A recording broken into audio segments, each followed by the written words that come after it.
Hello and welcome to my latest firearms review. Now this one's a really unusual one. This is something I just picked up just today, and you might be looking at this and going, yeah, well, it looks like a 22, but what the hell's that? If you look at the barrel, it's all a bit weird. But what this is a Tranquilizer dart gun. I've actually used a dart gun twice in my career. Once to dart a red deer at a zoo, and another time I had to go to a small zoo and move some wildlife to another zoo, and I had to dart some eastern and grey and red kangaroos and some emus, and for that I was using a Cap Chur, Palmer Cap Chur dart gun, which is a Harrington and Richardson modified shotgun action. There's plenty of information on the net with those. There are quite a few around. In fact, even at the moment in the gut shops around here, there's quite a few on the shelves. But I saw this one. I've never seen anything like it before, and it was much cheaper than any of the Cap Chur ones that were on the market. It works in the same principle. It's a 22 works by a 22 blank charge. But this one was only 2/3 the price of the Cap Churs, and it came with a tackle box full of darts and cartridges and accessories and everything. So $290. So I thought, that's something I need a Tranquilizer gun. Not that I really need one, but anyway, you know what it's like when you're a gun guy. So anyway, there it is. It's brand looks to be RS.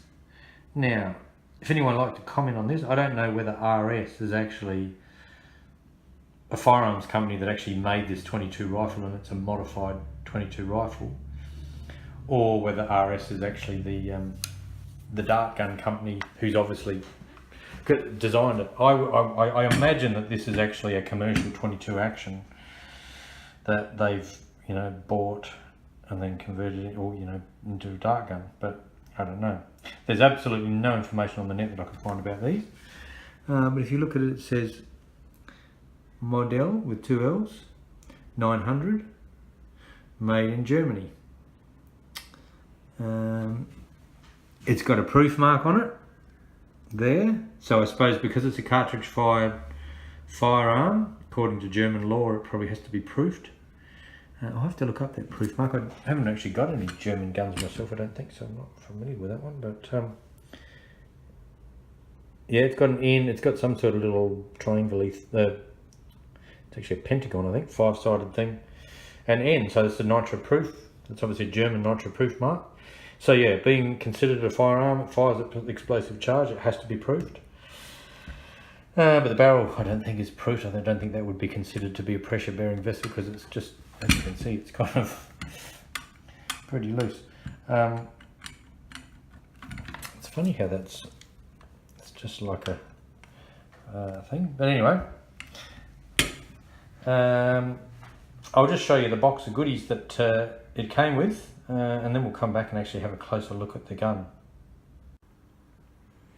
Right, I'm just unpacking this kind of tackle box of goodies that I got with the Tranquilizer gun. Yeah, and there's kind of everything here that I really need, just in a big mess. So I'm just kind of putting everything together. I'll put it in some new plastic bags. For example, we've got these little things that go on the back, stabilizer, fletching, I suppose you call it. Two types of those. They just kind of screw on the back of the dart. Well, look at, there's a complete dart there. Now these are actually, I think they're actually capped, or they seem to be inject. See that there, that inject brand? Some of this stuff seems to have inject on it. When I do a Google search, I can't find anything about it. We've got O-rings, which is just the seals, like on the backs and the fronts of the darts. These are the little things I'll show you later on. Those little things are, there's an example of what they're for. See, they actually block up the hole. Right, yeah, so I'm just going through this bag of goodies. It looks like it's kind of, there's some new bodies for the darts. It actually looks like it hasn't been used for quite a while. It's just all, well, there's some small, so the different sizes. There's all drug has actually leaked into the bottom. It's all kind of wet and sticky, so I'm going to make sure I don't lick my finger, otherwise I'll probably fall on the floor. Yeah, so I need to kind of get this out and give it a good clean out, really, both for pleasantness and also for safety purposes. So these things here are the plungers for the syringes. In fact, I think one of these darts in the US on their website is like $36 US. So yeah, to buy all these stuff would be really expensive. Right, so I've had a bit of a tidy up. I've cleaned the thing and I've put all these in new bags because all the bags were caked with dried tranquilizer. So I've got things cleaned up a bit now. Yeah, so what we've got here is a variety of things. I'll go to here first. So there's a few different types of needles. There's these ones here. See, they've got a little barb on them, which is obviously a bit of a pain in the ass because you have to actually use a scalpel to actually remove the dart from the animal. I think they've gone out of favour a bit now. I think they have kind of ones with a rough shaft, so they sort of stay in for a while and then before they fall out. That's another one of those. So you can see what those little seals are for. They actually just block the hole up. See, this one has a hole. See the hole where the drug comes out? Well, this one just blocks that hole up. Now these here, I was a bit confused at the start because they don't have a hole or anything, but then I've just realised I think I know what they are. I think they're actually they're for practicing. So you don't wreck your other darts. So if you're just practicing with your rifle, shooting at it, you know, bag full of sand or whatever, you can just use those. So there's a few of those in a bag. So that might be handy because I'll have to do a bit of practice. Now what these are actually the cartridges that go, you see they haven't got a rim or anything on them, they're just a plain cartridge. These are the cartridges that go inside the darts and blow the drug in. Now I'll put a link to the Cap Chur YouTube video which actually shows quite well how to actually put these, load these darts, put the cartridge in and everything. I noticed over here, I was just having a bit of a look in this bag. See, most of these little things aren't for that, they must be for pressurised darts, but then these two here, I won't get it out, but see how that one's got a big hole in it? So that's where the cartridge goes. And I'm not quite sure, I'll have to look it up, but I think it must just be, they must have a little weight in them, and when they hit, it actually fires. See that in there is kind of crimped over? It doesn't actually have a firing pin or anything because it doesn't, it actually has the destination inside. So I think they just work by deceleration. Yeah, then obviously you've got these things which just stabilises a few, these fluffy ones, and then there's these three different types. There's this type here, and then there's that type there. These have actually got a spiral thing, so as they fly through the air, they spin the dart and make it stabilise. Oh, we've got some stuff. This is liquid. I think this is actually just the lubrication for the inside of the barrel. I think you clean the barrel out and then you lubricate it before you put the plunger in, just so that when it goes off, the plunger moves smoothly down the barrel. And this is just some Sweets gun oil, sort of as a gun guy. Sweets has been around forever. It's made in Australia here. There's Sweets oil. There's also Sweets solvent that comes in the black bottle, which I have at home.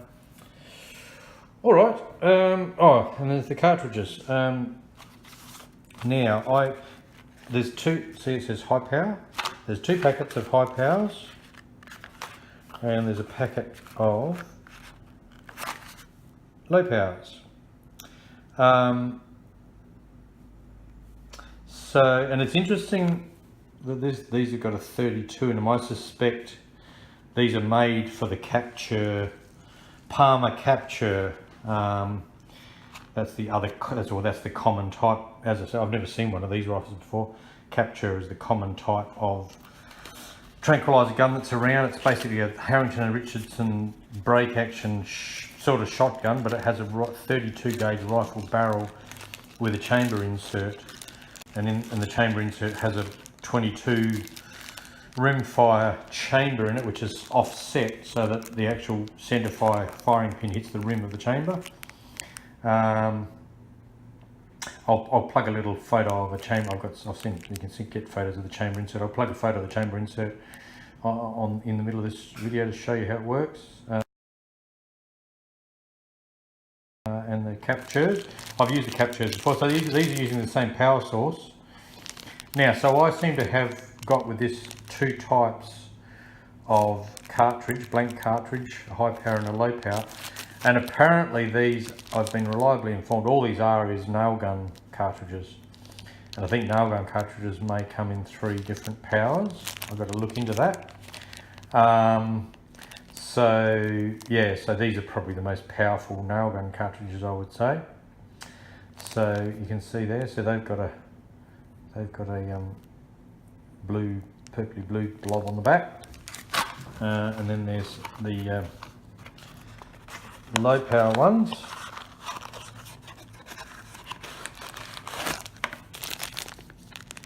which have a green top.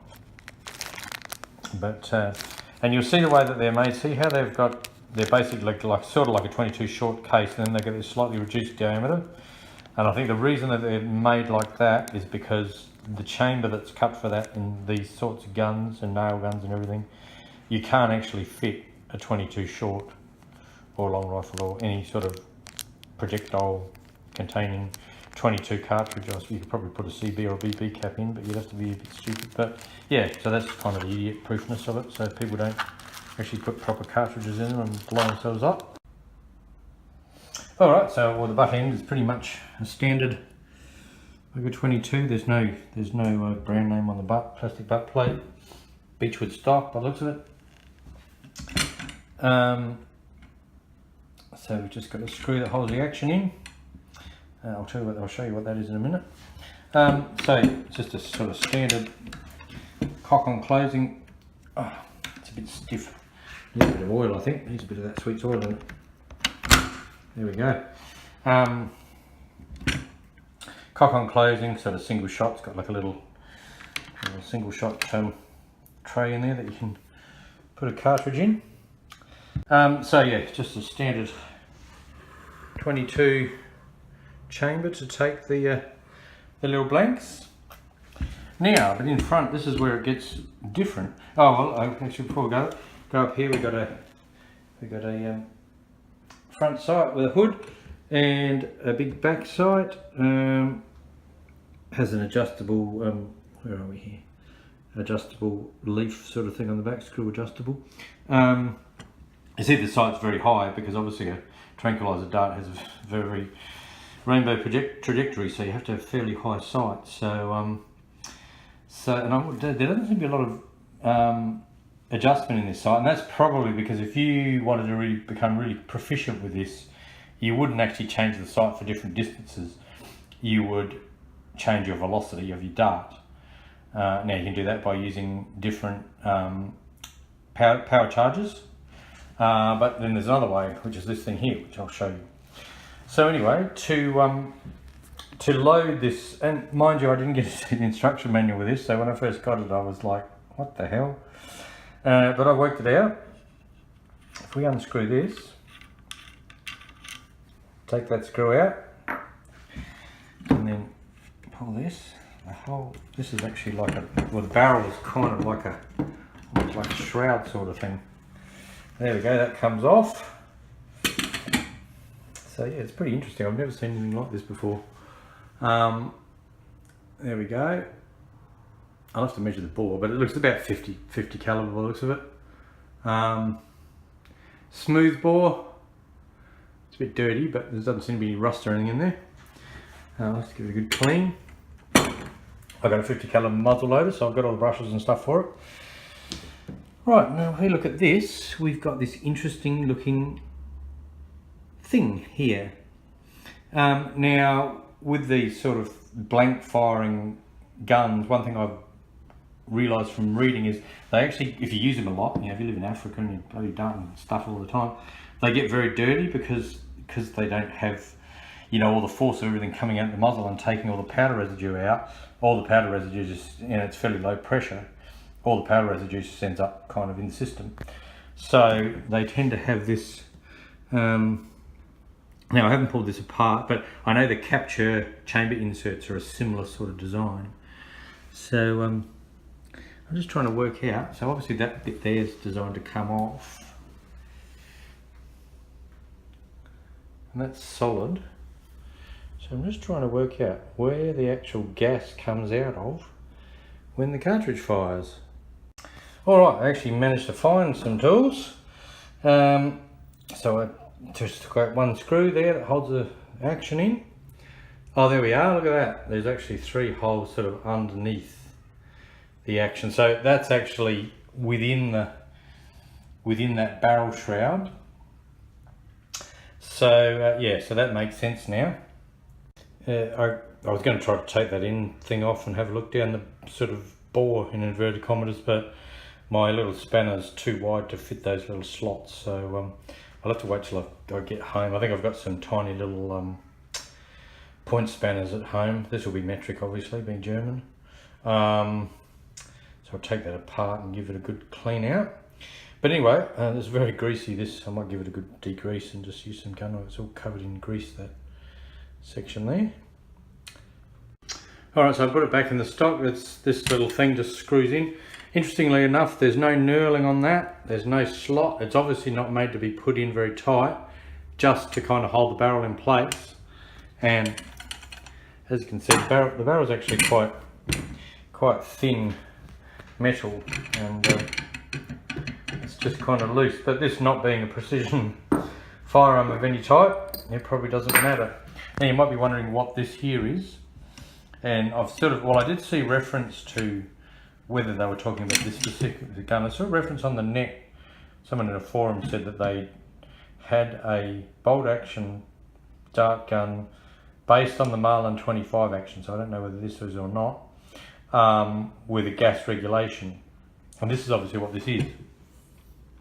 So say you're using, say you want the maximum power, or then, you know, so you can't get close than about 100 meters or something like that, or then you'd use one of the high powered cartridges and have this closed, obviously. Maybe if you go a little bit closer, it's not a bad design. So say you actually managed to walk a bit closer, and then you were closer to it and you thought, oh, you know, it might be a bit too powerful for this close range. Well, then you can just, and that opens the combustion chamber slightly, so that when the cartridge fires, some of the gas escapes here, and it slows down the velocity of the dart. So obviously you need to do a fair bit of practice to work out, you know, how much or to what extent it does. But right, we're going to look a bit closer at this whole barrel assembly. 7162, so it's got the same serial number as a rifle on it. The actual barrel itself, I was sort of thinking the barrel was very, you can hear it sort of flimsy and thin and whatever, but it's actually not the case. The actual barrel itself is, you can see, well, I don't know if you can see, it's actually quite a solid, like a shotgun barrel basically. There it is there. It's quite a solid steel tube. Now it's got this thing with a side on it. You can see that's held on with a little Allen grub screw. Then we've got this barrel shroud type of arrangement there that has this bolt in it.